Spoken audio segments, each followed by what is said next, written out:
Exercise का first number का sum है, in which of the following example of motion can the body be consider approximately a point object. Point object मतलब बहुत बड़ा distance और उसके बीच में छोटा सा डिस्टेंस जिसको हम नेगलेक्ट कर सकते हैं उसको बोलते हैं पॉइंट ऑब्जेक्ट। मतलब पूरे अहमदाबाद सिटी के अंदर आपका घर, तो वो एक टाइप का पॉइंट ऑब्जेक्ट है कि उसको हम नेगलेक्ट कर सकते हैं, क्योंकि इतने बड़े सिटी के अंदर आपका घर एक छोटा सा पॉइंट ऑब्जेक्ट होता है। आपके लिए बड़ा है बट पूरे अहमदाबाद सिटी के कंपेयर में उसको एक पॉइंट ऑब्जेक्ट, क्योंकि देखेंगे तो उसको पॉइंट ऑब्जेक्ट कंसिडर कर सकते हैं। पूरा स्टेडियम भरा हुआ है क्रिकेट मैच के अंदर, तो पूरे स्टेडियम के अंदर बहुत सारी पब्लिक होती है, उसके अंदर आप पॉइंट ऑब्जेक्ट ले सकते हो।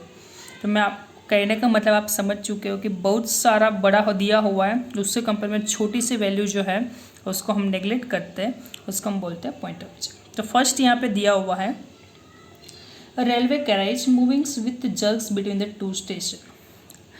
टू स्टेशन मतलब एक स्टेशन यहाँ पे है, सपोज हम देख लेते हैं कि अहमदाबाद और राजकोट दो स्टेशन है, ट्रेन यहाँ से चालू होती है डायरेक्टली राजकोट जाके स्टॉप होती है।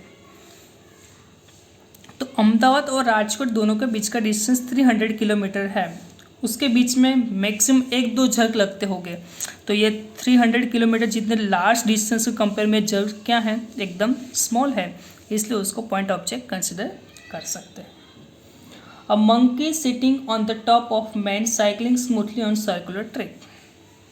बहुत बड़ा सर्कुलर ट्रैक है, उसके ऊपर मंकी बैठा हुआ है। तो ये लार्ज डिस्टेंस मतलब हमारा जीएमडीसी ग्राउंड सर्कुलर सपोज करते हैं, तो साइकिलिस्ट इतना लार्ज डिस्टेंस कवर करता है, तो उसके सामने मंकी क्या हो जाएगा, पॉइंट ऑब्जेक्ट हो जाएगा, क्योंकि ये ग्राउंड जो है वो बहुत बड़ा है, उसकी साइज़ और ये मंकी की साइज़ में बहुत डिफरेंस आ सकता है कि ग्राउंड की साइज़ के कंपेयर में मंकी की साइज़ बहुत छोटी है, इसलिए इसको इग्नोर कर सकते हैं। See a spinning cricket ball that turns sharply on the hitting the ground. A spinning cricket ball, अब यहाँ पे स्पिन की बात आई, स्पिन थोड़ा भी हो सकता है ज़्यादा भी हो सकता है, क्योंकि उसके ऊपर डिपेंड है, बैट में आया तो वो हिट करेगा, नहीं आया तो वो हिट भी नहीं भी करेगा, तो उसको हम पॉइंट ऑब्जेक्ट नहीं बोल सकते, क्योंकि ज़्यादा स्पिन हो गया तो बॉल स्टंप में भी जा सकती है, नहीं भी जा सकती है, तो उसको हम पॉइंट ऑब्जेक्ट कंसिडर नहीं कर सकते। A tumbling beaker that had slipped off the edge of table. Beaker table के ऊपर से गिरता है। सपोज टेबल बहुत छोटा है और सरफेस यहाँ पे है, तो टेबल के कंपेयर में बीकर बड़ा भी हो सकता है, छोटा भी हो सकता है। Size of depends on beaker, beaker की साइज़ के ऊपर डिपेंड है और टेबल और सरफेस के दोनों के बीच के डिस्टेंस के ऊपर डिपेंड है।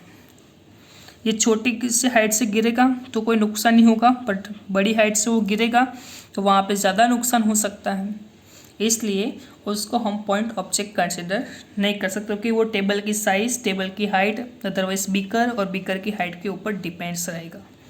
और पहले दो इक्वेशन के अंदर ऐसा कोई डिपेंड पॉइंट्स था ही नहीं, इसलिए आंसर में आपको यही लिखना है कि and B object consider as a point object because the dimensions of object can be neglected as compare to distance covered by it and this condition is not follow in C and D. Answer आपका